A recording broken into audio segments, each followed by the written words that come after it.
आता आपण अभिप्रेरणेचे उद्दिष्ट बघूया किंवा अभिप्रेरणेचे वैशिष्ट्य सगळ्यात आधी आपण बघूया. सगळ्यात आधी म्हणजे अभिप्रेरणेचे वैशिष्ट्य बघूया आपण. पहिला वैशिष्ट्य आहे अभिप्रेरणा ही मानसशास्त्रीय प्रक्रिया आहे. अभिप्रेरणा ही कशी आहे? मानसशास्त्रीय प्रक्रिया आहे.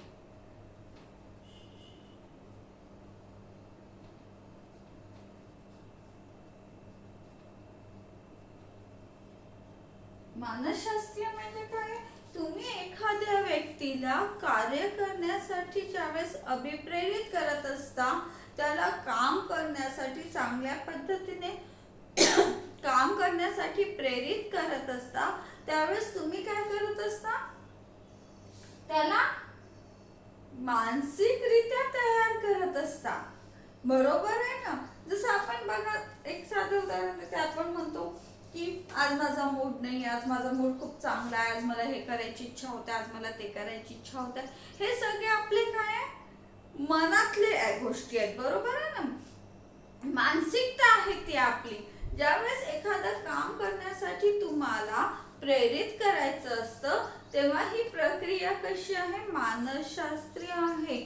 सरळ तुम्हाला त्या मनामध्ये तुम्हाला काय करावं लागतं? प्रेरित करावं लागत असतं.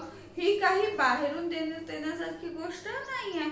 तर व्यक्तीने स्वतःहून तयार होऊन काम करावं, यासाठी त्याला प्रेरित केल्या जात असल्यामुळे सगळ्यात महत्वाचं म्हणजे ही मानसशास्त्रीय आहे. सरळ सरळ मानवी मनाचा विचार करूनच तुम्हाला अभिप्रेरित करावं लागत असतं. त्याचा जर तुम्ही विचार केला नाही तर तुम्ही कर्मचाऱ्यांना कार्य करण्यासाठी प्रेरित करू शकत नाही.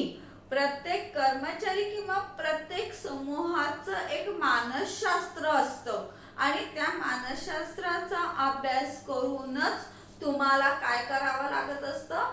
त्यांना प्रेरित करावं लागत असतं, काम करायसाठी तयार करावं लागत असतं. बरोबर आहे ना? बघा, आपण एकटं असताना वेगळा वागतो, ग्रुपमध्ये असेल तर आपला उत्साह वाढलेला असतो, आपली हिंमत वाढलेली असते, कुठलीही गोष्ट करण्यासाठी आपण तयार असतो. आपण एकटं असताना जी गोष्ट करायला हिंमत करणार नाही किंवा आपली मनाची तयारी नसते, तेच ग्रुपमध्ये सगळेजण ती गोष्ट करत असेल तर आपण सहजतेने ती गोष्ट करून टाकतो.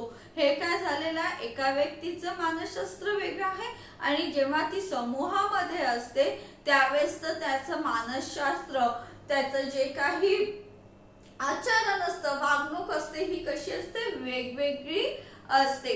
त्यामुळे ज्यावेळेस तुम्हाला व्यक्तीला काम करण्यासाठी प्रोत्साहित करायचं असतं, त्यावेळेस तुम्हाला याचा आधार घेणं आवश्यक आहे. समजा मी असं म्हटलं की मी गणित सोडवत आहे. आता हे ऑनलाईन असल्यामुळे ठीक आहे की आपलं एक प्रत्यक्ष संबंध येत नाही, परंतु क्लासमध्ये काय होतं की मी सगळ्यांना सरसकट एकाच पद्धतीने गणित शिकवू शकत नाही.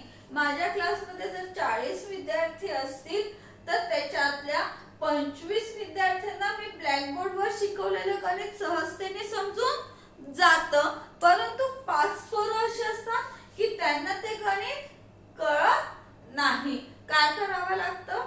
त्यांच्या जवळ जाऊन त्यांच्या वहीमध्ये त्यांना ते गणित व्यवस्थितरित्या एकदा नाही, दोनदा नाही, तीनदा समजावून दिल्यानंतर त्यांना ते गणित कळतं. म्हणजे प्रत्येकाची मानसशास्त्रीय जी क्रिया आहे, विचार करण्याची किंवा एखादं काय म्हणू आपण, शिकण्याची प्रक्रिया आहे, अभिप्रेरित होण्याची प्रेरणा आहे, जी प्रक्रिया आहे ही प्रत्येकाची कशी आहे? वेगवेगळी आहे आणि त्याचा अभ्यास करूनच कर्मचाऱ्यांना काय करावं लागणार आहे?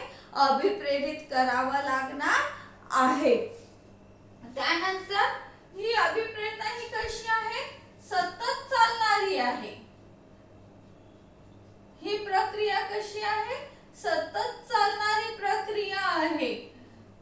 असं नाही होत की मी आज कर्मचाऱ्यांना पुशअप केलं आणि मग मी वर्षभर त्या कर्मचाऱ्यांकडे वळूनच बघितलं नाही, असं होणार नाही. तर ही तुम्हाला सतत करणारी वेळोवेळी कर्मचाऱ्यांना तुम्ही अभिप्रेरित करणं अपेक्षित आहे. त्याच वेळेस ते काम पूर्ण किंवा चांगल्या रीतीने होऊ शकणार आहे. जसं आपण म्हणतो की एखादी व्यक्ती येते, आपल्याला छान भाषण करते, असं करायला पाहिजे, तसं करायला पाहिजे, आणि ते भाषण दिल्यानंतर आपल्याला उत्साहही वाटतो. ते सगळं ऐकल्यानंतर आपल्याला उत्साह वाटतो की नाही, ही गोष्ट अशी केली पाहिजे. परंतु ज्या व्यक्तीने आपल्याला ते सांगितलेलं आहे ती व्यक्ती 10 मिनिट ते सांगून गायब होते आणि नंतर ती आपल्या कुठल्याही कॉन्टॅक्ट मध्ये नसेल, तर ते काम करण्याचा आपला उत्साह काय होतो, 8-10 दिवसांनी 15 दिवसांनी कमी होऊन जातो. कारण की ज्या व्यक्तीने आपल्याला अभिप्रेरित केलं होतं ती व्यक्ती आपल्याला नंतर दिसतच नाहीये. ती आपल्याला नंतर त्याबद्दल काही सांगत नाहीये, त्याबद्दल मार्गदर्शन करत नाहीये. त्यामुळे आपला उत्साह हळूहळू कमी होत जातो. असं होता कामा नये. ज्यावेळेस तुम्ही कर्मचाऱ्यांना अभिप्रेरित करत असता काम करण्यासाठी, त्यावेळेस तुमचा नेता जो आहे त्यांनी सतत त्या कर्मचाऱ्यांना प्रोत्साहित करणं सुद्धा आवश्यक आहे. एकदा सूचना दिली आणि कर्मचाऱ्यांनी तसं करत राहावं अशी जर अपेक्षा केल्या गेली तर त्या पद्धतीने कार्य होणार नाही किंवा कर्मचारी खूप काळासाठी अभिप्रेरित होणार नाही. तर आपला जो नेता आहे तो आपल्या सोबत राहून सतत आपल्याला मार्गदर्शन करत असेल, आपल्या सोबत राहत असेल, तर कर्मचाऱ्यांमध्ये ही अभिप्रेरणा काय राहते, टिकून राहत असते. त्याच्यामध्ये सातत्य असणं अत्यंत आवश्यक आहे. तेव्हाच अभिप्रेरणा ही मोठ्या प्रमाणावर कार्य करत असते. त्यानंतरचं तिसरं आहे, अभिप्रेरणेमुळे मानवीय गरजा पूर्ण केल्या जातात. हे अतिशय महत्त्वाचं. मानवीय गरजा पूर्ण केल्या जातात. आता मानवीय गरजा म्हणजे काय? माणसाच्या मनामध्ये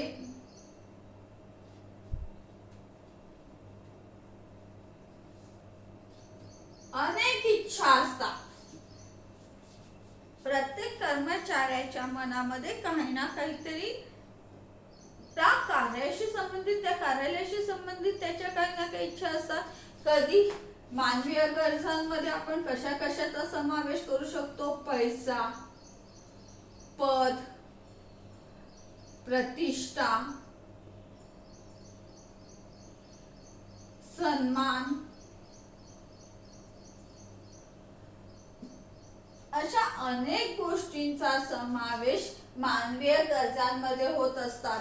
जसं मी म्हटलं की एखाद्या व्यक्तीला पैसा हवा असतो, एखाद्या व्यक्तीला नुसता सन्मान हवा असतो, एखाद्या व्यक्तीला पद हवं असतं, एखाद्या व्यक्तीला प्रतिष्ठा हवी असते. समोरच्याने नुसतं त्याला छान म्हटलं, त्याचा सन्मान केला तरीही ती व्यक्ती प्रेरित होत असते. ही अभिप्रेरणा ही मानसशास्त्रीय असल्यामुळे कर्मचाऱ्यांना नक्की कुठल्या गोष्टीने तुम्हाला अभिप्रेरित करता येईल हे पाहणं सुद्धा अत्यंत आवश्यक आहे. प्रत्येक कर्मचाऱ्याला पैसा हवा असतो असं नाही आहे. प्रत्येक कर्मचाऱ्याला पद हवं असतं असंही नाही आहे. काही कर्मचारी असे असतात, जसं मी म्हटलं मगाशी, की तुम्ही त्यांनी केलेल्या चांगल्या कार्याचा गौरव केला तरीही त्याला खूप काही अचीव केल्यासारखं वाटत असतं, त्याला तो सन्मान हवा असतो. बरोबर आहे. काही कर्मचाऱ्यांचं नुसतं कौतुक केलं, त्यांना पदचिन्ह देऊ नका, त्यांना ट्रॉफी देऊ नका, पण तुम्ही त्यांच्याशी जर आदराने बोलत असाल, त्यांना चांगली वागणूक देत असाल, तरीही त्या व्यक्तीमध्ये अभिप्रेरणेची निर्मिती होत असते. त्या व्यक्तींना फक्त स्वतःचं काय म्हणू आपण, प्रतिष्ठा किंवा स्वतःचा मान याला खूप व्हॅल्यू असते आणि जर तो जोपासला जात असेल तरीही त्या व्यक्तीला आपोआप अभिप्रेरणा भेटत असते. साधी गोष्ट आहे, आपण जेव्हा काम करत असतो आणि आपल्या हाताखाली लोक काम करत असतात किंवा एखादी अनोळखी व्यक्ती आपल्या सोबत काम करत असते, आणि साधं उदाहरण देते मी तुम्हाला.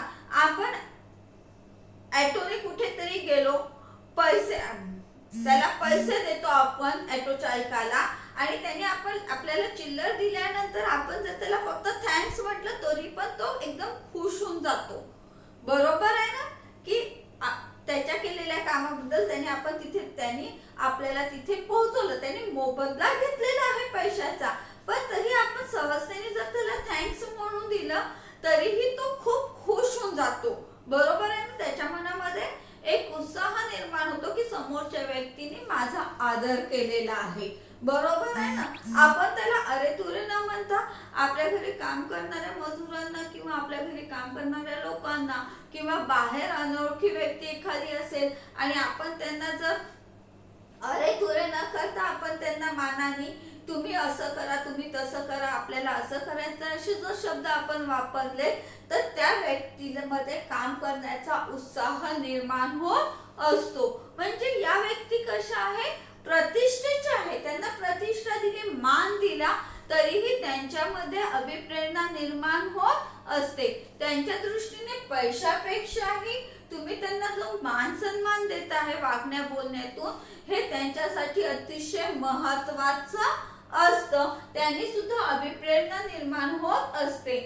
पद म्हणजे एखाद्या काही व्यक्तींना पदाची आवश्यकता असते. जसं आपण बघतो की त्याला नुसतं एखाद्या व्यक्तीला क्लासचा कॅप्टन केला, ग्रुप लीडर केलेला आहे, एखाद्या व्यक्तीला विभाग प्रमुख केला तर ती व्यक्ती त्याच्या पगारामध्ये फरक पडत नाही, परंतु विशिष्ट पद मिळाल्याबरोबर आपल्याला काहीतरी विशिष्ट अधिकार मिळाले आहे, आपल्या कर्तव्यामध्ये वाढ झालेली आहे, या जाणीवेने ती व्यक्ती आणखी जबाबदारीने कार्य करत असते.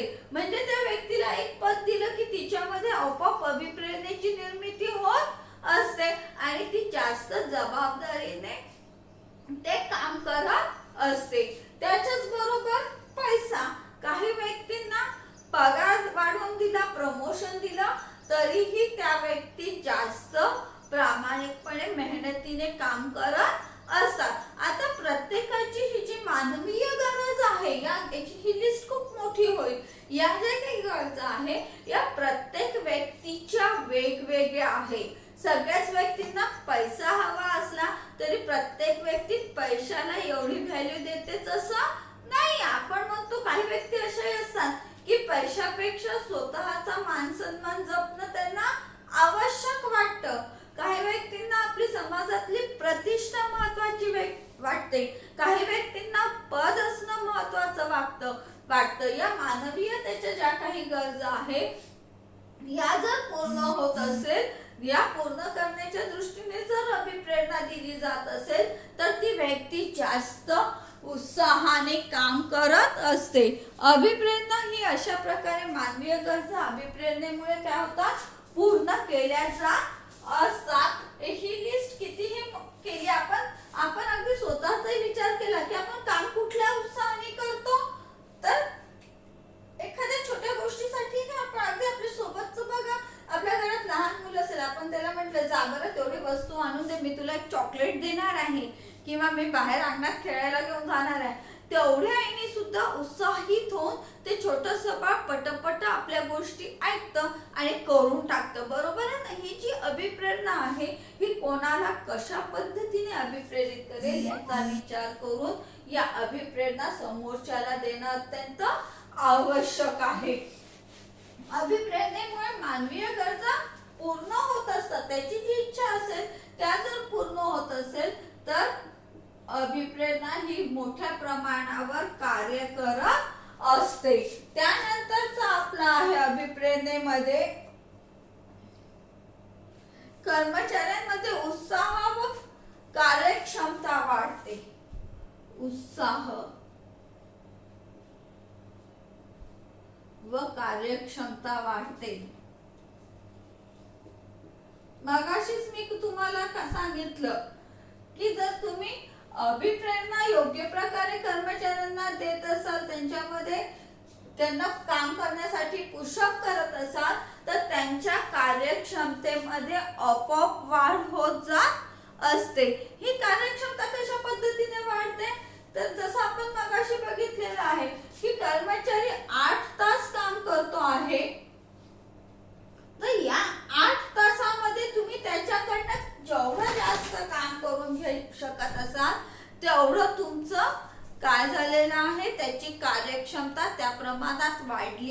असं आपण म्हणू शकत असतो. बरोबर आहे ना. आता ही कार्यक्षमता जी 8 तासामध्ये त्याचं काम तुम्ही किती करून घेता. बघा आपण बघितलेलं आहे खूपदा की एखादी व्यक्ती असेल तर काय होतं, त्या व्यक्तीचं कसं असतं, ती काम सतत करत राहते परंतु काम पूर्ण होत नाही. एखादी व्यक्ती अशी असते की तेच काम 2 तासामध्ये पूर्ण करते आणि मोकळी होते. बरोबर आहे ना. हा आपल्या रोजच्या जीवनातला अनुभव आहे की व्यक्ती ज्या वेळेस काम करत असते तर प्रत्येक व्यक्तीची काम करण्याची पद्धत वेगवेगळी असते. एक व्यक्ती एकच काम 8 तास पुरवेल तर एक व्यक्ती तेच काम 2 तासात पूर्ण करून मोकळा होईल. तर आता ही जी आहे ही या दोघांची कार्यक्षमता झालेली आहे. बरोबर आहे ना. आता जी व्यक्ती हे काम 2 तासात करते तिची कार्यक्षमता काय आहे, जास्त आहे. तिचे 6 तास वाचलेले आहे. हे ती दुसऱ्या कुठेतरी वापरते आहे. बरोबर आहे ना. परंतु जी व्यक्ती 8 तास एकच काम करत आहे त्या व्यक्तीची कार्यक्षमता वाचलेली नाही आहे. ती फक्त काय करत आहे, अगदी कासोगतीने आपले काम करत आहे. फक्त तिला ते काम दिवसभर पुरवायचं असेल तर तिची कार्यक्षमता 0 आहे किंवा अतिशय कमी आहे.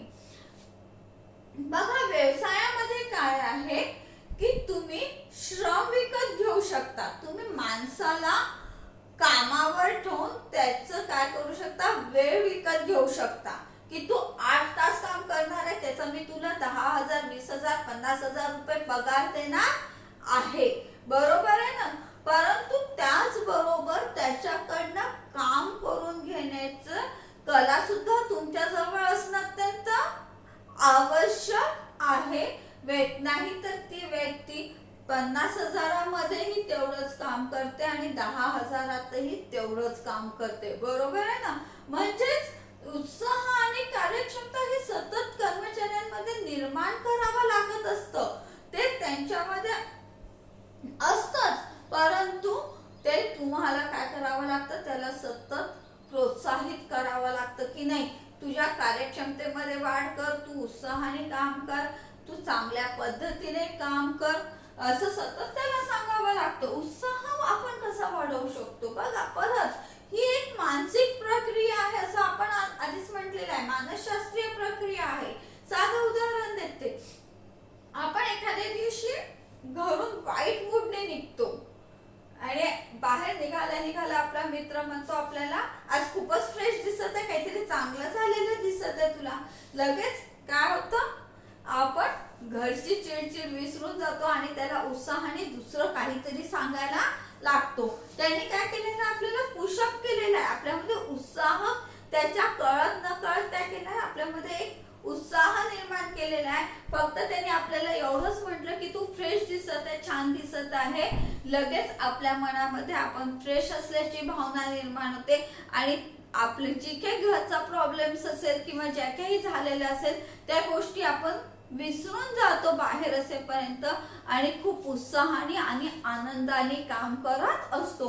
याच्या विरुद्ध काय आहे, समजा आपण घरातून खूप फ्रेशने निघालो आणि एखाद्या वेळेस एखादा उगीच म्हणतो का रे आज बरं नाही आहे का तुला, लगेच काय होतं आपल्या तक्रारी सुरू होऊन जातात. नाही आज बरंच नाही वाटत आहे, काहीतरी होतच आहे, हात दुखत आहे, पाय दुखत आहे, डोकं दुखत आहे. आपण त्याला 10 कारणं देतो की आपण आजारी का आहोत. ऍक्च्युली आपण घरून निघताना खूप फ्रेश मध्ये निघालेलो आहे पण समोरच्याने आपल्याला अटकल्याबरोबर आपण त्याला आपल्या आजारपणाची लिस्ट देतो किंवा आपण उत्साही का नाही आहे, आपल्याला बरं का नाही वाटत आहे, याची एकापेक्षा एक जास्त कारण द्यायला आपण तयार होतो.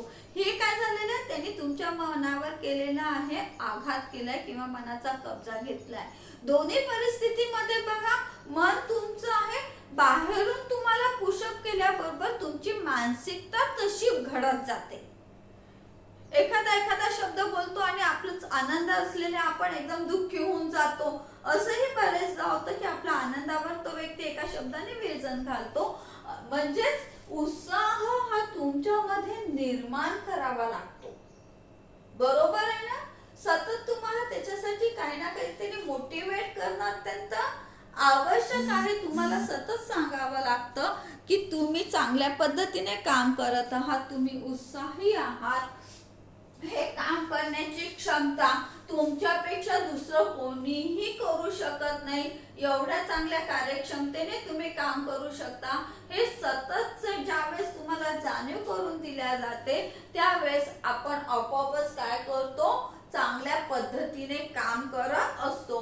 म्हणजे तुमच्यामध्ये उत्साह निर्माण करणं हे सुद्धा काय अभिप्रेरणेचं कार्य आहे. आता ज्यावेळेस आपण स्वतःबद्दल बोलतो त्यावेळेस आपल्याला अभिप्रेरित करण्याच्या गोष्टी वेगळ्या आहेत, पण ज्यावेळेस आपण कर्मचाऱ्यांच्या बाजूने विचार करतो त्यावेळेस त्यांना अभिप्रेरित करत असताना कार्यालयीन संबंधित बाबींचा उपयोग करणं अत्यंत आवश्यक आहे. त्या दृष्टीने अभिप्रेरित करणं, कर्मचाऱ्यांना अभिप्रेरित करणं आवश्यक आहे. तुम्ही त्यांची कार्यक्षमता वाढवू शकता, त्यांच्याकडनं जास्तीत जास्त काम करून घेऊ शकता, परंतु एका कामासाठी तुम्ही 2 व्यक्तींना दरवेळेस नियुक्त करू शकणार नाहीये. माझे एक काम मला करायचं आहे, त्याच्यासाठी मी एका व्यक्तीची नियुक्ती करून त्याचा पगार देऊ शकते, परंतु तो व्यक्ती काम पूर्ण करत नाही म्हणून मी दुसऱ्या व्यक्तीची नियुक्ती करून परत त्याचा 10,000 रुपये पगार देऊ शकत नाही. तुम्ही याच व्यक्तीकडनं तुम्हाला ते काम जास्त चांगल्या पद्धतीने करून घेणं अत्यंत आवश्यक आहे. ते करून घेण्याची जी क्रिया आहे त्यालाच आपण काय म्हणतो, अभिप्रेरणा असं म्हणत असतो. त्यानंतरचा आपला मुद्दा आहे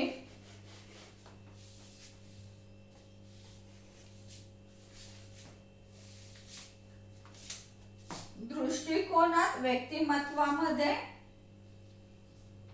5वा मुद्दा आहे दृष्टिकोन व्यक्तिमत्व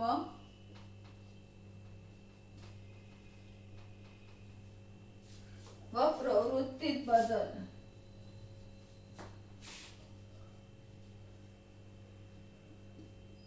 बघा, हा एक अतिशय महत्वाचा मुद्दा आहे की ज्यावेळेस तुम्हाला अभिप्रेरित केल्या जातं त्यावेळेस तुमचा त्या गोष्टीकडे बघण्याचा दृष्टिकोन बदलतो, तुमचं व्यक्तिमत्व बदलतं आणि तुमची प्रवृत्ती देखील बदलत असते.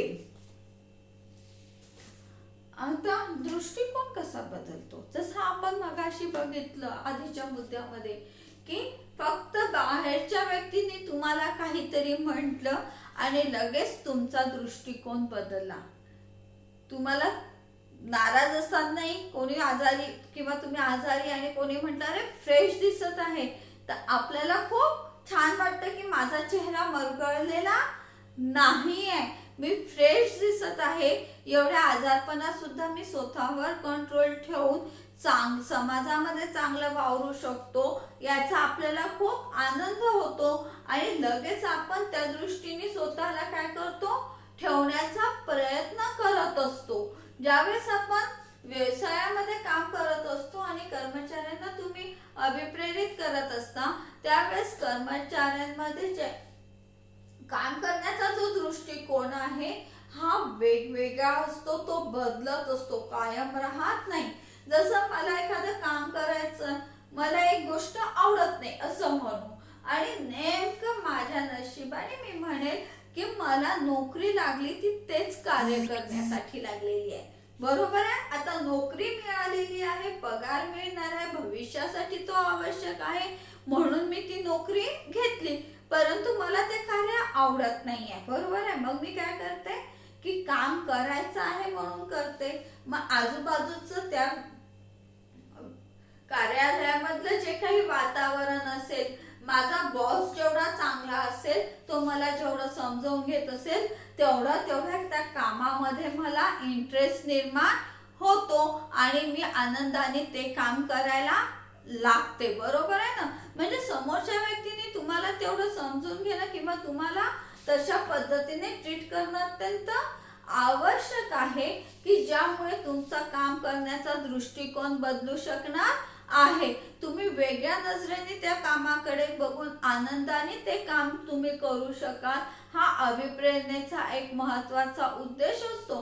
कारण की जोपर्यंत तुमचा दृष्टिकोन हा चांगला नाही आहे, काम करण्याच्या बाबतीतला तुमची जी नजर आहे ही उत्साही नसेल, तुम्ही नाईलाजाने काम केल्यासारखे करत असाल किंवा आवडत नाही तरीही मी काम करत आहात, ही जी तुमची प्रवृत्ती असेल तर तुमच्या कामाचा दर्जा हा योग्य राहणार नाही. अभिप्रेरणेमुळे काय होतं, हा तुमचा दृष्टिकोनच बदलला जातो की नाही, तुम्हाला जे काम करायचं आहे तुम्हाला चांगल्याच पद्धतीने करायचं आहे. तुम्हाला दिलेल्या मार्गाने जाऊन, म्हणजे तुम्हाला जे काम करण्याची पद्धत दिलेली आहे त्या पद्धतीनेच तुम्हाला हे काम करायचं आहे. आणि हे काम केल्यानंतर तुम्हाला काहीतरी रिवॉर्ड भेटणार आहे, तुम्हाला काहीतरी बक्षीस भेटणार आहे. तुमचं काम पूर्ण झाल्यानंतर तुम्हाला एक छानशी भेट भेटणार आहे. हे ज्यावेळेस कर्मचाऱ्यांच्या लक्षात येतं तेव्हा तो अतिशय आनंदाने आपल्या भविष्यात आपल्याला काय भेटणार आहे याचा विचार करत करत तो अतिशय चांगल्या पद्धतीने काम करायला लागतो. म्हणजेच कामाबद्दलचा त्याचा दृष्टिकोन काय होतो, बदलत जातो. हे अभिप्रेरणेचं अतिशय महत्त्वाचं कार्य आहे की कर्मचाऱ्यांचा दृष्टिकोन बदलतो. त्याचबरोबर कर्मचाऱ्यांच्या व्यक्तिमत्वामध्ये बदल होतो. बरोबर आहे ना. व्यक्तिमत्व म्हणजे काय, तुमचं एकूण जे काही राहणीमान आहे, तुमच्यामध्ये असलेला विश्वास आहे, तुमच्या वागण्या बोलण्याची पद्धत आहे, तुमच्या चालण्याची पद्धत आहे, तुमचं राहणीमान आहे, हे एक तुमचं व्यक्तित्व असतं. आणि हे व्यक्तित्व कशामुळे तयार होत असतं, तर तुम्ही जिथे काम करत आहात किंवा तुमचा स्वतःबद्दलचा जो विश्वास असतो, आत्मविश्वास असतो, यामुळे तुमचं व्यक्तिमत्व तयार होत असतं. ज्यावेळेस तुम्हाला अभिप्रेरणा भेटते त्यावेळेस साहजिकच तुमचं हे जे व्यक्तिमत्व आहे हे मोठ्या प्रमाणावर बदलत जात असतं. तुमच्यामध्ये कॉन्फिडन्स आल्याबरोबर तुमच्या राहण्याच्या, चालण्या बोलण्याच्या, वागण्याच्या, काम करण्याच्या पद्धतीमध्ये मोठ्या प्रमाणावर बदल होत असतो. हे अभिप्रेरणेचं महत्त्वाचं कार्य आहे की तुमच्या कर्मचाऱ्यांमध्ये एक त्यांचं व्यक्तिमत्व निर्माण होतं, त्यांना स्वतःबद्दलचा एक सेल्फ रिस्पेक्ट येतो की नाही, हे काम मी करू शकणार आहे, मला हे येतं आहे, माझ्याशिवाय माझ्या ऑफिसचं काम अडत आहे. याबरोबर त्यांच्यामध्ये जो काही आत्मविश्वास निर्माण होतो आणि त्यामुळे त्यांच्या टोटल व्यक्तिमत्वामध्ये जो काही बदल होतो तो अभिप्रेरणेमध्ये मुळे निर्माण होत असतो. त्यासोबतच या दोनासोबतच प्रवृत्ती, तिथं माणसाची प्रवृत्ती आहे की तुम्हाला एखादं पद भेटलं, पैसा भेटला, प्रतिष्ठा आली की तुमची जी मानसिकता असते ही आपोआपच काय होते, बदलत जात असते. हा अभिप्रेरणेचा अजून एक महत्त्वाचा घटक आहे. त्यानंतरचा आहे कर्मचाऱ्यांचे मनोबल उंचावते आणि ते कार्यक्षमतेने तर आपण बघितलेलंच आहे, त्यांचं मनोबल उंचावते. मनोबल म्हणजे काय, तर आपण बघितलेलं आहे की त्यांचा दृष्टिकोन बदलतो, त्यांचं व्यक्तिमत्व बदलतं. त्याबरोबरच त्यांच्यामध्ये एक प्रकारचा आत्मविश्वास निर्माण करण्याचं कार्य अभिप्रेरणेमुळे निर्माण होत असते. अभिप्रेरणेमुळे कर्मचाऱ्यांना आपण सांगितलं जातं की नाही, हे काम तुला येतंय, हे काम तुलाच करायचंय, तू जबाबदार आहे म्हणून तुझ्यावर हे काम सोपवलेलं आहे, हे काम तू चांगल्या पद्धतीने करू शकतो, त्याच्यामध्ये चुका तू करणार नाहीयेस याची खात्री असल्यामुळे हे काम तुला सोपवलेलं आहे, असं ज्यावेळेस आपण कर्मचाऱ्यांना सांगत जातो आणि त्यांच्याकडनं काम करून घेतलं जात असतं, त्यावेळेस त्या कर्मचाऱ्यांच्या मनामध्ये एक जबाबदारीची, कर्तव्याची भावना निर्माण होत असते. साहजिकच त्यांचा आत्मविश्वास, काम करण्याची प्रवृत्ती ही काय होते, वाढत जाते. आपण कोणीतरी विशिष्ट आहोत, महत्वाचं आहोत ही भावना निर्माण झाल्यामुळे त्यांचं मनोबल काय होतं, उंचावत जातं, ते वाढत जातं. त्याचबरोबर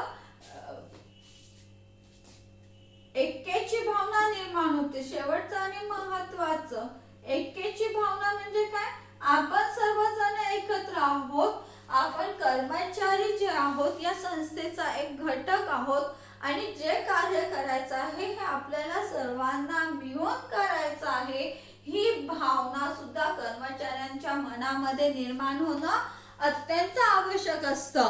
कारण की व्यवसायामध्ये कुठलंही कार्य हे एक व्यक्ती पूर्ण करू शकत नाही, तर कर्मचारी परस्परांच्या सहकार्याने हे आपण करू शकतो, ही भावना कर्मचाऱ्यांमध्ये निर्माण होते. ठीक आहे, पुढच्या याच्यात आपण दुसरं बघूया.